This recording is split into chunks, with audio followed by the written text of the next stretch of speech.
Halo warga intelektual sekalian. Akhir-akhir ini kalau saya perhatikan itu ya, banyak banget warga Indonesia yang mencintai Pak Ahok, kembali menyukai Pak Ahok. Nah, yang jadi pertanyaan, kenapa bisa seperti itu? Apakah karena perkataan-perkataan dari Pak Ahok atau Pak BTP ini terbukti benar? Apakah karena dia berintegritas? Apakah karena dia jujur? Kemudian ada isu atau rumor yang mengatakan bahwa Pak BTP atau Pak Ahok ini akan mencalonkan presiden tahun 2029, guys. Akan berhadapan dengan presiden omon-omon. Nah, yang jadi pertanyaan, apakah Pak BTP ini mungkin mencalonkan diri tahun 2029? Apakah akan diusung oleh PDI Perjuangan? Apakah akan dipasangkan dengan Pak KDM? Apakah akan dipasangkan dengan Pak Ganjar? Apakah dipasangkan dengan Pak Anies? Kemudian kalau saya perhatikan itu ya, Pak Ahok ini salah satu pemimpin yang sangat-sangat jujur ya. Saya harus mengakui itu ya, walaupun ada kekurangannya, walaupun Pak Ahok ini sedikit meledak-ledak. Tapi kalau saya perhatikan, Pak Ahok ini orang yang sangat jujur. Nah, yang jadi pertanyaan, kenapa Pak Ahok ini sangat jujur, sangat berintegritas? Apakah dipengaruhi oleh agama Kristen? Bagaimana fakta yang sebenarnya? Apakah agama Kristen itu mempengaruhi seseorang itu semakin jujur, semakin manusiawi, semakin mengasihi manusia? Bagaimana korelasi agama terhadap kepemimpinan seseorang? Kemudian, kenapa banyak Cindo atau kenapa banyak orang Tiongkok itu yang menganut agama Kristen? Apa alasannya? Jadi kalau saya perhatikan itu ya, banyak banget Cindo yang menganut agama Kristen di Konoha. Banyak banget, tidak satu dua orang, tapi banyak banget. Nah, yang jadi pertanyaan, kenapa mereka lebih memilih agama Kristen? Kenapa nggak memilih agama si paling mayoritas? Kalau agama si paling mayoritas mereka pilih, mereka punya privilege ya, mereka bisa jadi pejabat gitu ya. Tapi kenapa mereka lebih memilih agama Kristen? Itu kalau saya perhatikan ya. Dan setelah saya riset, setelah saya meneliti, saya menemukan jawaban yang sangat-sangat luar biasa. Saya menemukan rahasia yang jarang dibongkar oleh konten kreator di luar sana. Apa itu jawabannya?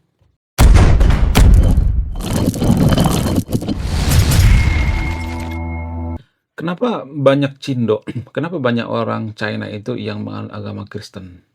Kenapa mereka tidak menganut agama si paling mayoritas? Mohon maaf bagi yang nonton video ini, mohon maaf bagi teman-teman Muslim, teman-teman Kristen ya. Saya tidak berpihak pada agama apapun di channel ini, tapi saya berpihak pada kebenaran. Jadi kalau boleh jujur ya, kenapa banyak orang Cindo itu memilih agama Kristen itu, salah satu faktornya itu karena pendidikan. Itu yang pertama. Jadi biasanya ya, orang China ini sekolah di sekolah Kristen. Sebenarnya mereka ini dari Cina daratan itu beragama Konghucu, ada yang beragama Buddha dan lain sebagainya. Ada yang agnostik juga. Tapi ketika mereka sampai di Konoha, mereka biasanya sekolah di sekolah Kristen. Kenapa mereka memilih sekolah Kristen? Karena sekolah Kristen itu paling berkualitas. Sudah bukan rahasia umum lagi ya. Menurut data, sekolah paling berkualitas di Konoha itu adalah sekolah Kristen. Mohon maaf bagi teman-teman Muslim ya. Sekolah Muslim juga ada yang berkualitas, tapi kita melihat dari data. Rata-rata, bukan sekolah per sekolah, tapi rata-rata. Ya saya tahu ya, sekolah Islam juga ada yang bagus kok, saya mengaku itu ya. Ada kok ya, pesantren yang bagus, tapi kita ngambil rata-rata, biasanya, umumnya ya. Jadi biasanya, umumnya sekolah Kristen itu sangat berkualitas. Kenapa bisa seperti itu? Apa alasannya? Kenapa sekolah Kristen itu berkualitas? Karena agama Kristen itu, mohon maaf bagi yang nonton video, karena agama Kristen ini biasanya tidak rasis dalam beragama, dan guru-guru di agama Kristen juga tidak rasis ya. Mereka tidak membeda-bedakan agama, walaupun orang Muslim masuk ke agama Kristen, tapi mereka santuy aja, biasa aja gitu. Mereka nggak memaksa, mereka tidak memprospek gitu ya. Mereka tidak memaksa atau merekrut, login yuk ke agama Kristen, login yuk." Nggak seperti itu, nggak. Jadi orang-orang Kristen itu fokus ya. Saya tidak berpihak agama Kristen di sini ya. Saya bukan oten ya. Tapi saya harus ngomong apa adanya. Kalau benar ya benar, kalau salah salah gitu. Jadi agama Kristen terutama Katolik itu fokus pada pendidikan. Kenapa mereka fokus pada di pendidikan? Karena kalau bikin rumah ibadah suka dipersulit. Jadi dalam agama Kristen Katolik khususnya, lebih mudah memberikan izin sekolah daripada memberikan izin gereja. Itu faktanya. Itu yang pertama ya. Kemudian semenjak Renaissance ya, semenjak masa kegelapan di Eropa, orang-orang Kristen itu punya pola pikir baru gitu ya, terutama Katolik. Apa itu pola pikirnya? Kalau kita mencerdaskan suatu bangsa, kalau kita berfokus pada pendidikan, maka itu sebagian daripada iman. Jadi iman Kristen mengatakan kalau kita mendidik murid menjadi murid yang berkualitas, ya, murid yang jujur, berintegritas dan lain sebagainya, maka itu adalah sebagian daripada iman. Itu adalah ibadah. Itu uniknya orang-orang Kristen. Sama halnya dengan Pak Ahok. Kenapa Pak Ahok ini sangat berintegritas gitu ya? Kenapa Pak Ahok ini sangat sangat jujur gitu ya? Bahkan salah satu pemimpin paling jujur di Konoha itu adalah Pak Ahok. Waktu dia DPR, pengeluaran Pak Ahok waktu DPR itu dicatat sama dia, dilaporkan ke negara. Bahkan parkir sekalipun, ya keluar 2.000 sekalipun dicatat sama Pak Ahok. Itu luar biasanya Pak Ahok. Tapi disia-siakan oleh si paling mayoritas di Konoha, disia-siakan oleh ormas-ormas mabuk agama yang ada di Konoha, disia-siakan oleh iblis-iblis yang ada di Konoha. Pemimpin seperti ini harusnya dikasih panggung, bukan dijatuhkan. Tapi pada faktanya Pak Ahok ini disia-siakan. Iya, saya tahu Pak Ahok itu punya kelemahan. Apa itu kelemahannya? Pak Ahok ini meledak-ledak ya, kurang bisa mengontrol emosi dan suaranya keras. Nah, jadi pertanyaan, kenapa Pak Ahok ini suaranya keras dan meledak-ledak? Apa alasannya? Biasanya orang Sumatera seperti itu, guys. Orang Medan seperti itu. Orang Aceh juga seperti itu, suaranya keras-keras ya. Orang Sumatera Barat juga seperti itu. Ya, rata-rata orang Sumatera itu suaranya keras-keras. Kenapa suara orang Sumatera itu keras-keras? Apa alasannya? Karena di Sumatera itu ya cenderung bergunung-gunung ya. Nggak semuanya tapi ya. Kalau di Medan itu kan kalau kita perhatikan tuh di Sumbar itu kan bergunung-gunung ya. Makanya ada istilah Bukit Barisan. Nah, di sana itu kalau kita ngomong ya di Sumatera itu kalau kita ngomong, kalau suara kita pelan nggak akan kedengeran. Beda dengan di Pulau Jawa. Pulau Jawa itu kan dekat dengan laut, pesisir ya, sehingga kita ngomong pelan juga kedengeran ya. Tapi kalau di Sumatera itu nggak kedengeran. Jadi, secara geografis kita harus menggunakan suara yang gede supaya kedengeran ya. Makanya kebiasaan orang Sumatera itu suaranya gede, ya. Dipengaruhi oleh apa? Dipengaruhi oleh kontur alam ya, dipengaruhi oleh geografis ya. Itu secara antropologi ya. Ya itulah alasannya kenapa Pak Ahok ini suaranya gede, karena kebiasaan, bukan berarti dia marah-marah. Nah, ketika dia menjadi pejabat di Pulau Jawa, orang Jawa itu tidak terbiasa dengan suara yang gede ya, suara yang menggelegar. Maka Pak Ahok ini dikirain ya, disangka orang yang suka marah gitu. Sebenarnya enggak. Pak Ahok ini bukan orang yang marah, tapi tegas gitu ya. Tegas gitu, nggak mau menyembunyikan gitu ya. Kadang-kala kalau saya perhatikan Pak Ahok ini terlalu tegas gitu ya, sehingga nggak ada saringan gitu ya. Apa yang ada di kepala itu diutarakan. Biasanya orang jujur seperti itu. Apa yang ada di kepalanya diutarakan. Sementara tradisi Jawa ataupun culture atau budaya di Jawa itu nggak seperti itu. Budaya atau tradisi Jawa itu nggak seperti itu guys ya. Budaya di Jawa itu lebih mengarah ke menjaga yang namanya etika, menjaga yang namanya sopan santun. Sopan santun di atas segalanya. Jadi makanya orang Jawa itu, mohon maaf ya, nggak semua orang Jawa seperti itu ya. Makanya orang Jawa itu sungkan menolak. Orang Jawa itu kalau saya perhatikan itu ya, punya budaya nggak enakan. Itulah alasannya kenapa kalau kita jeli ya orang-orang yang tinggal di Pulau Jawa itu sering menggunakan kalimat insya Allah, insya Allah, insya Allah gitu ya. Kenapa mereka menggunakan insya Allah? Karena mereka sungkan menolak. Kalau misalnya diajak nih ya, diajak misalnya nih ya nonton bareng misalnya, nongkrong bareng misalnya. Yuk kita nanti nongkrong ya jam 10 ya misalnya nih ya, diajak. Sementara dia punya kesibukan lain, maka dia akan mengatakan seperti ini, insya Allah, insya Allah, insya Allah. Kenapa orang Jawa mengatakan seperti itu? Kenapa culture orang Jawa seperti itu? Karena menghindari konflik. Kalau mengatakan terus terang, saya nggak bisa, nggak enakan gitu, nggak enak nolak gitu. Sehingga kelihatannya munafik.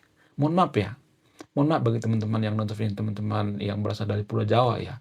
Jadi kalau saya perhatikan ya, culture atau budaya orang Jawa itu, ya, bukan berarti saya mengatakan semuanya, disclaimer on ya, cenderung nggak enakan dan cenderung lebih ke oh, tidak mau berterus terang gitu ya. Ada semacam hipokrit di sana.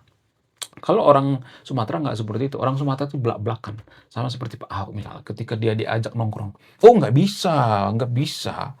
Jam 10 itu waktunya untuk istirahat. Nggak bisa. Lu harus menjaga kesehatan.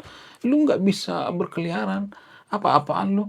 Yang benar aja. Nah, Pak Ahok ngomong seperti itu. Dengan suara menggelegar. Dan itu tidak disukai oleh orang-orang Jawa. Nah, ketika dia mencalonkan gubernur di Pulau Jawa, maka ini akan sangat bertentangan dengan culture atau budaya Jawa. Nah, bagaimana dengan pencalonan Pak BTP atau Pak Ahok nanti presiden, ada rumor-rumor seperti itu ya, presiden tahun 2009. Sebenarnya bisa aja, tapi ada syaratnya. Apa syaratnya? Kalau Pak Ahok beragama Muslim, ya, terus terang aja lah, ya, nggak usah tutupin ya. Presiden di Konoha itu kan harus Muslim ya. Itu ada peraturan secara tidak tertulis itu. Peraturan secara tidak tertulis tapi sudah kita tanda tangani rame-rame. Itu guys ya. Kemudian selain beragama Muslim, ya sukunya suku Jawa. Biasa seperti itu ya. Yang pertama itu harus Muslim. Tapi ada catatan kaki guys di bawah apa itu? Kecuali mualaf. Jadi kalau Pak Ahok ini mualaf ya bisa aja dipertimbangkan ya. Masih bisa dipertimbangkan, masih bisa diatur lah kalau dia mualaf. Tapi kan permasalahannya Pak Ahok ini adalah orang yang sangat-sangat setia dengan agama Kristen, orang yang sangat-sangat beriman, orang yang sangat dekat dengan Alkitab, orang yang sangat dekat dengan ayat-ayat firman Tuhan. Kemana-mana Pak Ahok ini bawa Bible guys. Ya, apapun yang terjadi dalam hidup Pak Ahok ini, dia bergantung pada kitab suci agama Kristen. Banyak yang belum tahu bahwa Pak Ahok ini adalah orang yang sangat rajin beribadah, guys. Orang yang sangat rajin berdoa. Jadi dia susah meninggalkan agamanya. Nggak mungkin dia oh, pindah ke agama Muslim ya kan. Kalau kita perhatikan itu justru ya istri daripada Pak Ahok ini yang pindah ke agama Kristen, bukan sebaliknya. Kalau dia pengen pindah ke agama Muslim itu sudah dari dulu ya kan. Ini malah istrinya yang disuruh murtad bukan mualaf ya. Itu ya yang pertama. Yang kedua itu harus Jawa. Nggak pernah sejarahnya di Konoha itu ya misalnya suku lain gitu ya, kecuali campuran ya. Pak Habibie kan campuran ya sebenarnya, walaupun Pak Habibie itu kan bukan murni orang Jawa ya. Lagian Pak Habibie itu kan nggak dipilih langsung secara masyarakat ya. Jadi kalau masyarakat itu misalnya ada suku, contoh misalnya ya, suku Bali misalnya ya. Mohon maaf bagi teman-teman Bali ya, mencalonkan diri jadi presiden. Apakah bisa diterima? Ya bisa aja, mencalonkan bisa aja dari KPU lolos gitu, yang nggak ada yang menghalangi secara konstitusi. Tapi penentunya itu peraturan secara tidak tertulis. Kita sudah menandatangani secara rame-rame peraturan secara tidak tertulis. Sudah ditandatangani menggunakan materai. Materai, ya, materai 100.000, yaitu harus orang Jawa yang jadi presiden. Kenapa harus orang Jawa yang presiden? Karena orang Jawa itu mayoritas. Karena orang Jawa itu jumlahnya ratusan juta. Ya, sementara suku lain itu kan masih minoritas ya. Agama Islam juga seperti itu karena mayoritas beragama Islam. Jadi harus Islam. Ya. Jadi nggak peduli mau Islam KTP, mau mohon maaf ya, mau dia suka mencuri, ya suka blangsat dan lain sebagainya, nggak bagus perilakunya, ya suka bohong dan sebagainya, koruptor, nggak jadi masalah. Yang penting beragama Muslim ya. Itu akan sangat diterima jadi pemimpin di Konoha. Kemudian alasan selanjutnya karena mohon maaf ya, saya tidak sedang mengurusi masalah rumah tangga Pak Ahok ya. Tapi gini guys, saya itu orangnya sekuler guys. Saya tidak menggabungkan antara masalah pribadi dengan masalah pekerjaan atau masalah publik. Saya nggak ada urusan. Tapi permasalahannya kita bukan negara Eropa guys. Kita bukan negara Amerika. Kalau di Amerika, Donald Trump ya pernah jajan. Donald Trump itu pernah kasus guys. Pernah jajan dengan wanita lain. Ya pada saat kampanye. Tapi dia tidak pernah dihakimi. Karena apa? Karena Amerika itu berpikir, kalau lu jajan ya, kalau lu jajan dengan ani-ani misalnya ya, dengan wanita lain misalnya, wanita simpanan misalnya, nggak jadi masalah, asal jangan mengganggu pekerjaan lu. Donald Trump seperti itu guys, dia pernah jajan kok, kalau boleh jujur ya. Tapi orang Amerika, apakah mereka peduli? Nggak peduli. Mereka lebih peduli kinerja Donald Trump. Bagaimana dengan Konoha? Kita belum siap seperti Amerika. Ya, saya itu sebenarnya mohon maaf ya, saya tidak pengen membahas ini ya. Saya tidak pengen membahas masalah dapur Pak Ahok ya, masalah rumah tangganya saya tidak pengen ya. Tapi pada faktanya di Konoha itu ya, kita memilih pemimpin itu kita biasanya kepo dengan masalah rumah tangganya. Itu guys. Buktinya apa? Buktinya Pak Prabowo. Ketika Pak Prabowo mencalonkan presiden berapa kali kalah itu, kelemahan Pak Prabowo itu apa? Ya karena konon katanya Pak Prabowo ini mengurus istri juga nggak bisa, gimana mengurus negara. Itu kelemahan daripada Pak Prabowo, karena Pak Prabowo pisah dengan istrinya gitu. Jadi mau nggak mau, suka nggak suka, kita harus berhadapan dengan fakta seperti ini. Ya mohon maaf ya, saya tidak suka sebenarnya ini, tapi karena warga Konoha itu biasanya memilih pemimpin itu berdasarkan seperti ini. Mereka bisa melihat dari track record keluarganya gitu. Apakah dia pernah cerai ya dan lain sebagainya. Tapi kalau Pak Ahok ini kalau tidak cerai ya, kalau tidak cerai dengan istrinya, kemudian kalau dia mualaf, oh pasti minimal wakil presiden, pasti. Ya, itu pasti guys ya. Kalau suku masih bisa lah diakalin ya. Agama itu yang paling utama, itu agama dan urusan rumah tangga. Itu ya kalau saya perhatikan di Konoha. Jadi mohon maaf ya guys ya, kenapa kita tidak maju-maju itu? Kenapa Konoha itu tidak maju itu? Sebenarnya kalau kita memilih pemimpin itu, kita tidak peduli dengan kinerjanya, tapi kita lebih peduli dengan agamanya. Apakah dia beragama Islam? Apakah dia beragama mayoritas? Apakah dia NU? Apakah dia Muhammadiyah? Kita nggak peduli dengan kinerjanya. Mau dia jujur kek, mau dia seperti malaikat kek, mau dia nggak pernah makan duit rakyat kek, mau dia tegas kek, mau dia menghukum mati koruptor kek, nggak peduli kitanya. Kita lebih peduli dengan agamanya. Sehingga kita tidak bisa menjadi negara maju. Susah ya. Kecuali ya, tapi disclaimer on ya, saya tidak nyuruh ya, kecuali Konoha itu, menurut keyakinan saya, ini menurut keyakinan saya loh ya, menurut keyakinan saya, dugaan saya, kalau misalnya Konoha itu dibagi menjadi dua negara, ya satu negara nonis, satu negara Islam, bisa aja Konoha ini dibagi dua dan BTP jadi presiden. Itu mungkin paling realistis ya, tapi itu kan sangat susah sekali ya. Ya kan, kalau bikin dua negara di Konoha itu sangat susah sekali, karena akan ada yang namanya pertumpahan darah.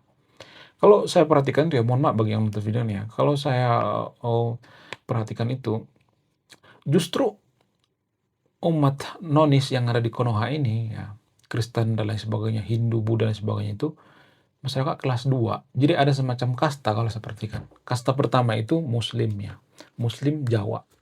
Ya, terutama Jawa Tengah atau Jawa Timur. Nah, itu kasta pertama. Kasta kedua itu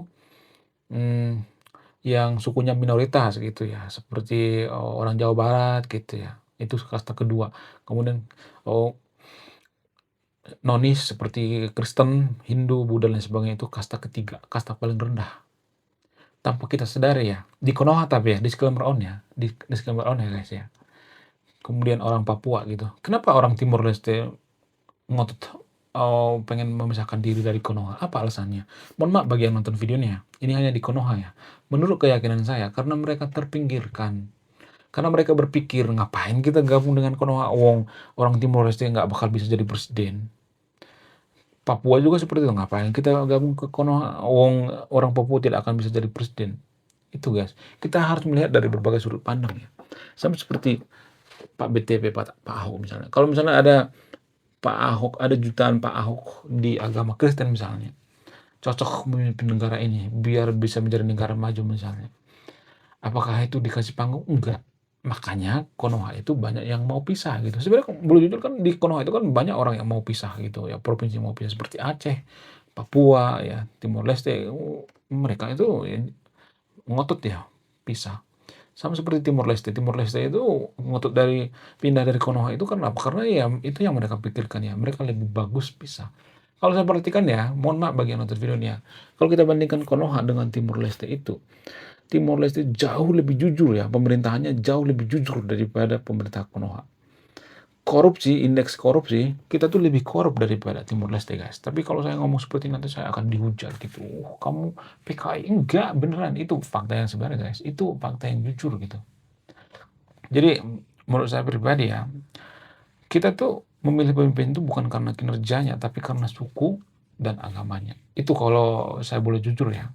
Tapi kan di Konoha itu kan orang jujur itu dihujat gitu ya. Kalau saya ngomong belak-belakan seperti ini, saya akan dikatain ateis ya, oten ya, kamu PKI, kamu berusaha memprovokasi, kamu berusaha memecah belah. Enggak, saya enggak memecah belah, saya ngomong apa adanya gitu. Kejujuran yang sebenarnya, biar kita tahu gitu ya. Saya tidak sedang memprovokasi nonton video untuk pisah dari Konoha ya. Tapi menurut saya pribadi kalau misalnya rumah ibadah dibubarkan ya, gereja dibakar, ada sekitar 1.000 gereja yang dibakar di Konoha. Menurut saya pribadi ya lebih baik dipisahin lah ya, Konoha ya. Dibagi dua, Konoha dibagi dua gitu. Ini menurut keyakinan saya ya. Menurut keyakinan saya lebih baik Konoha dibagi dua. Ya satu negara Muslim, satu negara nonis ya. Karena kan pengaruh daripada ya si paling mayoritas juga ya mereka mempersekusi orang beribadah. Apaan coba seperti itu ya kan? Secara tidak langsung mereka yang mengusir sebenarnya. Mereka sebenarnya yang memancing-mancing gitu supaya pisah gitu. Iya kan? Bukan saya yang memprovokasi, tapi mereka sendiri yang memprovokasi. Kenapa umat muslim dipersulit bangun gereja padahal satu negara? Ya lebih baik dipisahin aja, ya kan? Ya nggak sih? Menurut kalian gimana? Siapa yang setuju apa yang saya katakan? Saya tidak sedang memprovokasi ya. Saya tidak menyuruh ya. Saya mengajak diskusi gitu ya. Jadi kalau ada jutaan seperti Pak Ahok ini di Konoha nggak bakal bisa jadi presiden ya. Mohon maaf ya. Nggak bakal bisa. Kalau calon bisa, tapi nggak bakal menang. Itu sangat mustahil. Kenapa? Karena pola pikir kita itu masih primitif gitu. Kita nggak peduli dengan kinerja pemimpin, nggak peduli. Kita lebih peduli dengan ya, mohon maaf ya, apa agamanya. Jadi kalau di Eropa itu kalau kita bertanya apa agama lu, itu sama seperti warna celana dalam lu warna apa. Sama seperti itu, nggak sopan guys. Ya, di Konoha seperti itu. Kalau kita memilih pemimpin itu karena apa? Karena oh agamanya apa gitu ya. Tapi kalau boleh jujur ya, di Konoha itu kan banyak orang sih paling beragama, banyak orang sih paling berdoa gitu ya. Bahkan Konoha itu salah satu negara paling rajin berdoa, paling rajin beragama, tapi korupsinya gila-gilaan. Kita sebenarnya bukan orang yang jujur, tapi orang yang munafik. Munafik kita itu. Agama itu dijadikan sebagai tameng gitu. Agama itu dijadikan sebagai topeng aja gitu. Nggak semuanya tapi rata-rata seperti itu ya. Kita nggak ada ini ya, nggak ada gunanya beragama kalau saya perhatikan, nggak ada gunanya. Justru makin brutal kalau saya perhatikan ya. Oke, sekian video ini. Terima kasih sudah menonton kami. Saya kaum intelektual. Salam rasional.